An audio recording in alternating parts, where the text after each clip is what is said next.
Robert Block has a related story this morning in the Wall Street Journal. I want to share with you the headline and some of the details that he writes. Front page, U.S. to expand domestic use of spy satellites.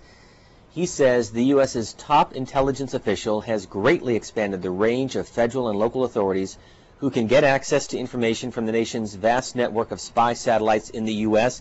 The decision, made 3 months ago by the Director of National Intelligence, Michael McConnell, places for the first time some of the country's most powerful intelligence-gathering tools at the disposal of domestic security officials.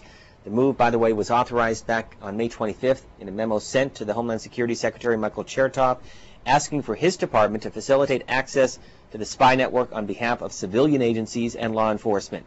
Some other background that until now, only a handful of federal civilian agencies, such as the National Aeronautic, such as NASA and the U.S. Geological Survey, have had access to the most basic spy satellite imagery, and only for the purpose of scientific and environmental study. Now this being used for possible domestic surveillance. Well, it'll be interesting to see what it is used for and sort of how they end up linking up that information from spy satellites. I mean, they may just do it straight through the Department of Homeland Security and rely on sort of the information sharing elements of the department to, share that information with state and local officials. I think that what will be more important is the type of information that's shared and who it gets shared with, and I would imagine that they're probably working through those kinds of procedures at this point. It certainly could be a significant expansion, but it depends on it always kind of depends on how it's implemented, and we've certainly seen a number of information sharing efforts, particularly when it has to do with domestic intelligence, where oftentimes information actually doesn't get where it's supposed to go. So I think that one of the things we'll have to see is really how it actually gets implemented. Our guest, Siobhan Gorman, who writes for the Baltimore Sun, has also written for the Washington Post and the National Journal. San Antonio, Texas, is next on our independent line. Good morning. Go ahead, caller. Yeah, yes, I was just listening to that last caller and your comments. My question is this. It's all spin, because I have watched both the Democrats and the Republicans.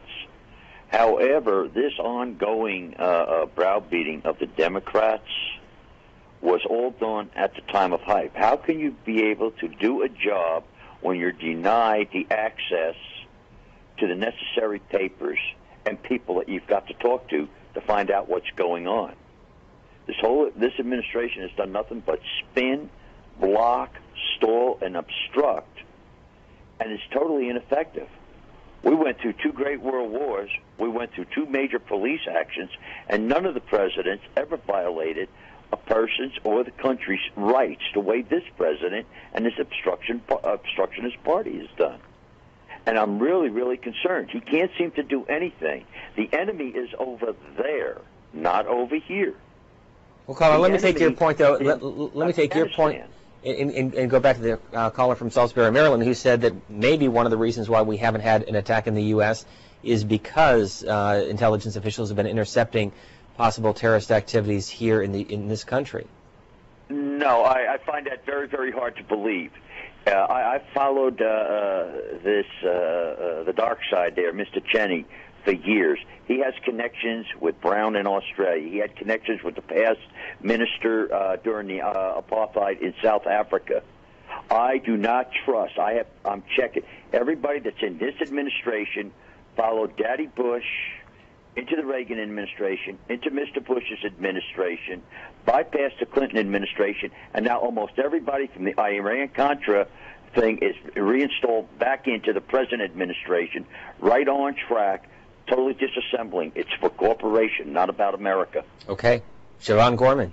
Well, one of the points that the caller touched on a little bit earlier in his comments is an important one, and that is that legislators actually in both parties are in a position that is at somewhat of a disadvantage because they don't have all of the information on the type of surveillance that the National Security Agency and other agencies are doing. One of the real points of contention that the Democrats have made is that they want to see a copy of the order that the president, the executive order order the president put forward in early 2000 or in late 2001, right after the September 11th attacks, that authorized this program that has become known as the terrorist surveillance program, because they want to see, sort of what level of authority was actually given to the spy agencies, and so far they've been denied those types of papers that the administration just doesn't want to give up. And the Democrats had actually said that they weren't going to pass any sort of surveillance law until they got the various documents that they sought. And what was interesting about the way that the debate moved forward on the Hill in August was that the Democrats did go along with some expanded surveillance, albeit limited for 6 months, without seeing the documents that they had been pushing for the better part of a year. This whole operation has been described as an NSA dragnet in cooperation or partnership with AT&T. And my question is, how does it work? Who talks to whom? Who actually runs this operation? And AT&T's role in all of it?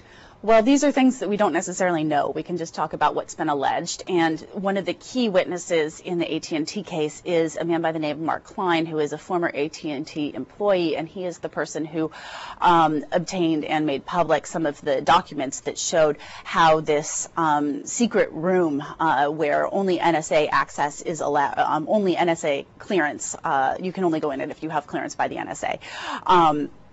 And sort of what was the kind of machinery and wiring that was in that room is sort of a key component. What those documents suggest is that it is an AT&T operation, and it's not clear sort of how it ends up getting information back to the government. And that's sort of an it's an important point, because there is a legal argument to be made for on the NSA's part that if a private party is collecting the information and NSA is merely a consumer of it, then it certainly isn't violating the law, and it has the authority to, contract for and purchase data. And so we may find, if this case does move forward, that there was such an arrangement where AT&T, in theory, was actually doing the surveillance, and NSA and perhaps other elements of the government were merely customers of that surveillance. And so I think that is also why you've seen on the other side this push for new legislation that would give legal immunity to the companies that are participating, because you can see how that can get dicey pretty fast. If you want to draw maybe a Hollywood parallel, it almost sounds like something out of the Bourne Ultimatum, in that the scene where they go to a nondescript New York building and the eavesdropping and recording and cameras following the operations of Jason Bourne. Yes, sometimes Hollywood can be extraordinarily realistic. It's often sort of cast as kind of not at all in touch with reality. But sometimes the folks putting these movies together do an awful lot of research, and there are a lot of parallels, certainly between what you see in some of these movies and at least what is within the art of the possible.